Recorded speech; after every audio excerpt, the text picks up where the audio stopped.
right, man. So, figure out the mic situation. So should be a little bit louder.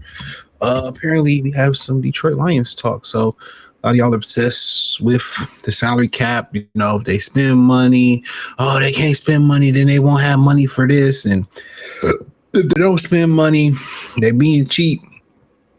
Check out Detroit Lions Talk playlist. Thumbs up the video, share the video, subscribe to the channel.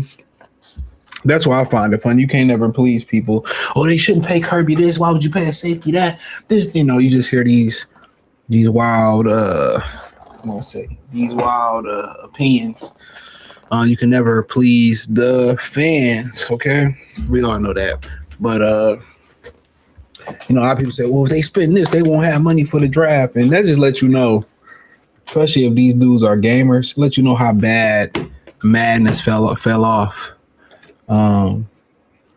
About how bad Madness fell off, because when I was playing Madden, like PS2 Madden, I learned by playing in the franchise mode that money is already allocated to the side. Their draft money is already like built in. They ain't got nothing to do with the salary cap, and y'all sitting here with all this technology and don't know that. But hey, Detroit Lions post-draft 2026 salary cap, exploring how much salary cap room Detroit Lions have after the draft. NFL draft is over now. Detroit Lions is focused on building their 90-man roster. Detroit made 7 selections in the draft and have reportedly agreed to deals with the number of undrafted free agents. Officially, their roster sits at 78, but they could add 9 more with the reported undrafted free agent signings that have not yet been announced by the team. I don't know why they keep doing this, but I hate that. It has been something of a whirlwind offseason for the Lions, who made decisions to part ways with multiple key veteran players. This has had an impact on the salary cap, with moves releasing Graham Glasgow, Taylor Decker, creating cap room to sign veteran free agents. Now, I mean, obviously, they both needed to be gone. Glasgow is a rotational piece on Decker. I just thought he hung around just because he was consistent. That was my opinion on it. He was consistent, and he was a major upgrade over Jeff Backus, respectfully. But at that point, there was a lot of meat left. It was a lot to be desired for Taylor Decker. And, side note, just because he hasn't got picked up yet, it doesn't mean anything. I think Cam Jordan still may be a number of veterans that could play at a high level. It's just after the draft, you're going to have some injuries. And a lot of them veteran players really ain't dragging their feet to sign right now.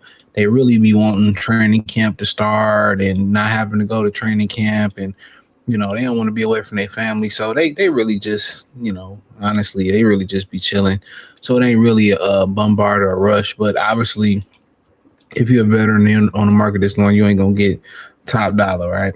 The Lions also credited some cap room by letting them restructure Jared Goff's contract.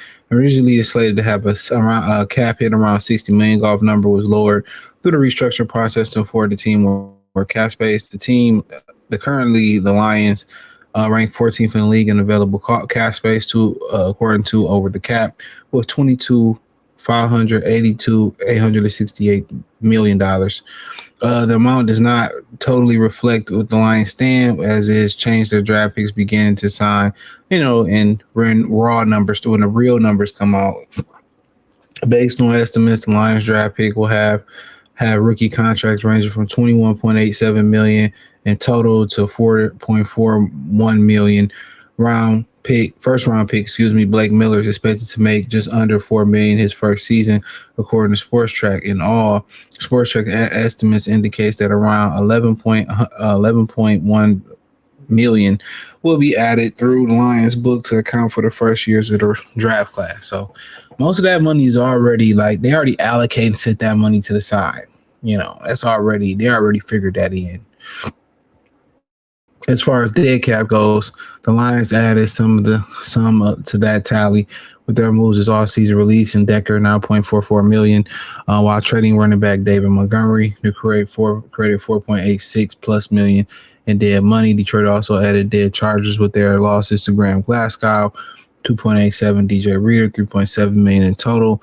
The Lions just have under $26.5 million in dead cap heading in 2026. So the cap is different in the NFL because, honestly, we all know that they don't